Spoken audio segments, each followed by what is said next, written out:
안녕하세요. 행복씨앗입니다. 오늘도 시장을 정리하면서 하루를 마무리하는 시간을 가져볼 겁니다. 오늘 우리 시장은 코스피, 코스닥 모두 다 올랐습니다. 코스피는 1.16%, 그리고 코스닥은 1.09% 상승 마감했습니다. 시장 수급을 들여다보면은 코스피에서도 외국인 기관 투자자들이 동시에 순매수를 했고, 그리고 코스닥에서도 외국인하고 기관 투자자들이 동시에 순매수를 했습니다. 오늘 세력들이 매수한 종목들은 우리가 관심을 가지고 한번 검토해 볼 필요가 있겠죠.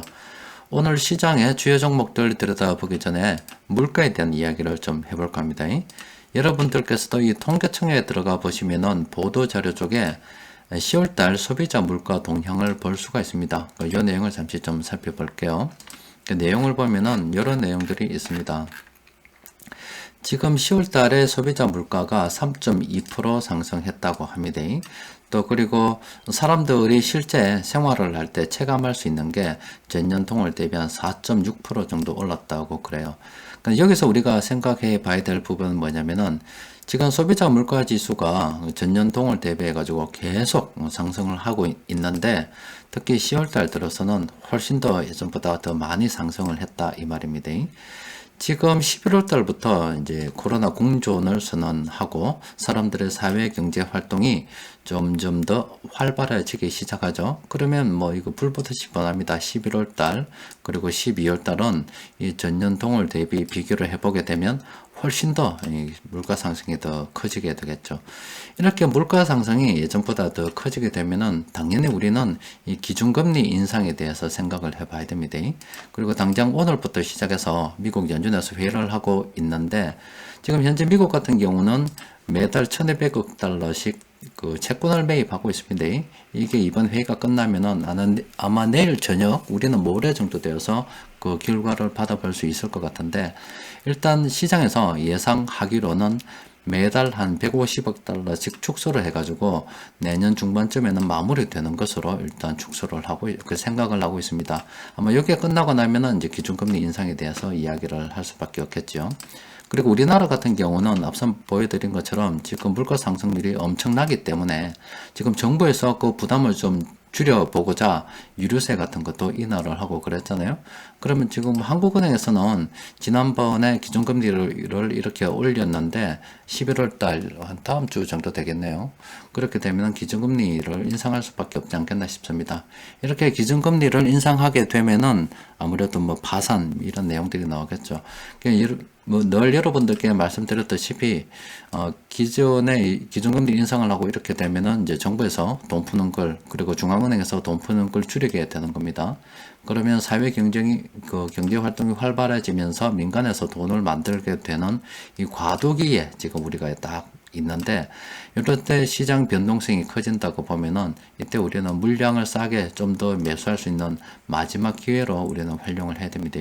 그래서 현재 시장 같은 경우는 뭐 수익률이 어떻게 되나 이거 신경 쓰는 것보다는 내가 물량을 갖다가 어느 정도 더 확보를 할 수가 있겠는가 또 그리고 그 과정에 이 기준금리 인상이라는 게 있기 때문에 유동성 관리를 내가 잘 하고 있는지 이런 것들은 꼭 체크를 해 봐야 되겠죠.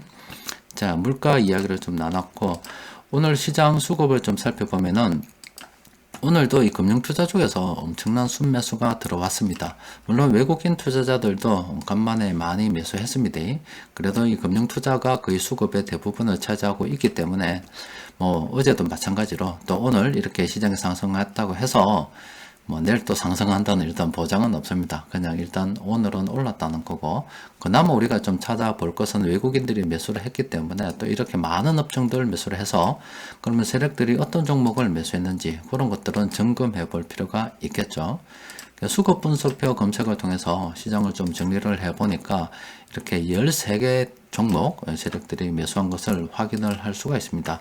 뭐 전부 다는 아니겠고 그 중에서 우리가 관심을 가져볼 만한 것들이 좀 있긴 하겠죠. 지금 LG 이노텍하고 두산중공업 같은 경우는 그동안 좀 많이 올랐잖아요. 이런 것들은 좀 조심해야 됩니다. 그리고 경동나비엔도 그렇고 그리고 KG 모빌리언스 이런 종목도 조심해야 되고 우리는 여기에 롯데 지주 그리고 KTNG 이마트 그리고 SK이노베이션 경방 이런 종목들 우리가 관심을 가지고 좀 살펴봐야 되겠죠. 제가 시향을 마치고 정리를 좀 해보고 난 다음에 괜찮은 종목이 있으면 오늘처럼 장중 수급 분석 시간에 별도로 정리해서 올려드리도록 하겠습니다. 그리고 변곡점 지표를 보면은 오늘 또 엄청나게 많은 종목들이 상승 반전 신호가 났습니다. 지금 최근 들어서 계속 이렇게 보면은 상승 반전 신호가 극적으로 많이 나는 이런 날들이 있습니다. 오늘도 무려 27개 지표가 신호가 났는데, 지금 이렇게 되는 것은 계속 시장은 좀 지지부진하지만 앞으로 시장은 상승할 것이다 라고 보고 있는 겁니다. 그래서 우리 같은 경우는 뭐 늘 그런 겁니다. 지금은 물량 확보에 좀 주력을 해야 되는 겁니다. 그냥 울 필요가 없어요. 그리고 이왕 물량 확보를 한다 그러면은 오늘 시간에도 올려드렸고, 지난주 금요일 날에도 여러분들께 정리를 해드렸던 것처럼 이왕이면 배당 좀 주는 것들 미리 챙겨두면 안 좋겠나, 그렇게 생각해 봅니다.